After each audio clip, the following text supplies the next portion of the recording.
Hi friends, welcome to Kadam study centre. So आज हम कुछ पढ़ने वाले। मैं आपको ये वीडियो में ये बताने जा रहा हूँ कि आपके रेगुलर और बैकलॉग आपको एट अ टाइम कैसे कवर करना है। ओके, रेगुलर सब्जेक्ट भी और जो आपके बैकलॉग सब्जेक्ट है, स्पेशली जिन बच्चों के बैकलॉग है, ये वीडियो स्पेशली उनके लिए है। तो आपके जो बैकलॉग सब्जेक्ट है एंड जो आपके रेगुलर सब्जेक्ट है, उनको आपको उनसे उनके साथ आपको दोनों के साथ एक साथ डील कैसे करनी है। ओके, वो आज मैं बताने जा रहा हूँ। बहुत शॉर्ट वीडियो, 3 to 4 मिनट्स का वीडियो, सिर्फ अच्छी तरह से देखो। ओके, सो अगर आपको सही में ऐसा लगता है कि हमें सारे सब्जेक्ट क्लियर करने, तो ये वीडियो आपके बहुत काम में आने वाले हैं। ओके, सो मैंने दो जगह पे डिवाइड किया, एक तो बैकलॉग और एक रेगुलर में। ओके, सो आपको जो बैकलॉग सब्जेक्ट है उन्हें आपको अर्ली मॉर्निंग में पढ़ना है। क्यों?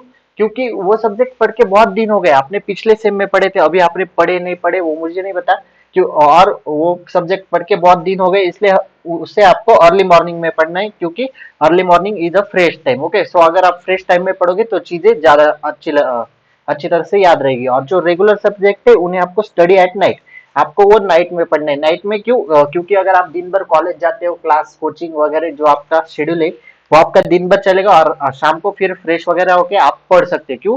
क्योंकि रेगुलर सब्जेक्ट रेगुलर चल रहे हैं, आपके ऑनगोइंग रूटीन में वो सब्जेक्ट आप पढ़ रहे हो डेली बेसिस पे, इसलिए आपके कंसेप्ट थोड़े बहुत क्लियर है। उनको आप एक बार पढ़ोगे तो आपको अच्छी तरह से समझ में आ जाएगा, इसलिए उसे अगर आप नाइट में पढ़ोगे तो कोई दिक्कत नहीं आने वाली। और बैकलॉग सब्जेक्ट को आपको 2 to 3 hour study is max morning में। Okay, 2 hour is max only. क्यों? क्योंकि हमें बैकलॉग से पासिंग निकालनी है। अगर आप बैकलॉग में स्कोरिंग करते बैठोगे तो रेगुलर सब्जेक्ट फिर से बैकलॉग हो जाएगा। ओके, इसलिए हमें सिर्फ पासिंग निकालनी है। तो 2 to 3 hour study is max, and regular subject को आपको 3 to 4 आवर स्टडी देनी है, क्योंकि रेगुलर सब्जेक्ट में हमें स्कोरिंग करनी है। Okay, then exam oriented and important. So backlog जो सब्जेक्ट है उसके लिए क्या करो, सिर्फ एग्जाम ओरिएंटेड स्टडी करो। जो इंपॉर्टेंट क्वेश्चन है उनका स्टडी करो। ज्यादा डिटेल में स्टडी करते बैठोगे तो रेगुलर सब्जेक्ट का स्टडी पीछे हो जाएगा। ओके, और रेगुलर सब्जेक्ट में भी स्कोरिंग नहीं होगी, इसलिए बैकलॉग सब्जेक्ट में सिर्फ एग्जाम ओरिएंटेड और इंपॉर्टेंट क्वेश्चन का स्टडी करो। ओके, एंड रेगुलर में क्या करो, डिटेल आपको पढ़ना पड़ेगा, क्योंकि आपको पता ही नहीं पेपर में क्या आने वाला है। बैकलॉग के पेपर में आपको थोड़ी बहुत आइडिया होगी क्या इंपॉर्टेंट टॉपिक है, कौन से इंपॉर्टेंट है। ओके, इसलिए आपको रेगुलर सब्जेक्ट का डिटेल इंपॉर्टेंट एंड क्यूबी जो आपके कॉलेज प्रोवाइड करते हैं, क्वेश्चन बैंक जो इंपॉर्टेंट है, और डिटेल स्टडी आपको करना पड़ेगा। हर एक कंसेप्ट आपको समझ में पड़ेगी।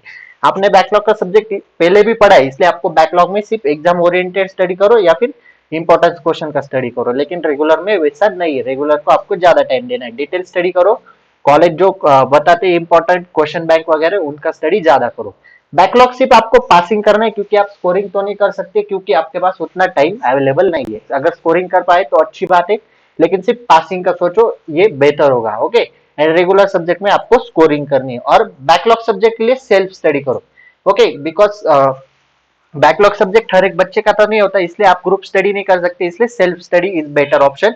सो आप सेल्फ स्टडी कर लो, मॉर्निंग में आपका बैकलॉग क्लियर हो जाएगा, और अच्छी तरह से कंसेप्ट क्लियर करो और क्वेश्चन आंसर सॉल्व करो। ओके, सो आप इससे आपका बैकलॉग भी क्लियर होगा। एंड रेगुलर में क्या करो, ग्रुप डिस्कशन करो। अगर आप हॉस्टल या पीजी में रह रहे हो, आपका कोई रूम पार्टनर है आपके ही क्लास में, तो उसके साथ ग्रुप डिस्कशन करो, या फिर जो फ्रेंड्स होंगे आजू बाजू के, उनके साथ आप ग्रुप स्टडी कर सकते हो रेगुलर सब्जेक्ट का, क्योंकि वो भी वही रेगुलर सब्जेक्ट पढ़ रहे हो। ओके, सो अगर आप इस पॉइंट ऑफ व्यू से स्टडी करोगे, ये चीजें फॉलो करोगे, तो आपका रेगुलर भी क्लियर होगा और बैकलॉग सब्जेक्ट भी आपका क्लियर हो जाएगा। ओके, सो एक भी बैकलॉग बचेगा नहीं, आप ऑल क्लियर हो जाओगे। Okay, so that's it. आप इस तरह से स्टडी करो, आपका बैकलॉग क्लियर हो जाएगा। Okay, so thanks for watching this video. If you like this video, please like, share and subscribe to our channel, and share this video with your friends.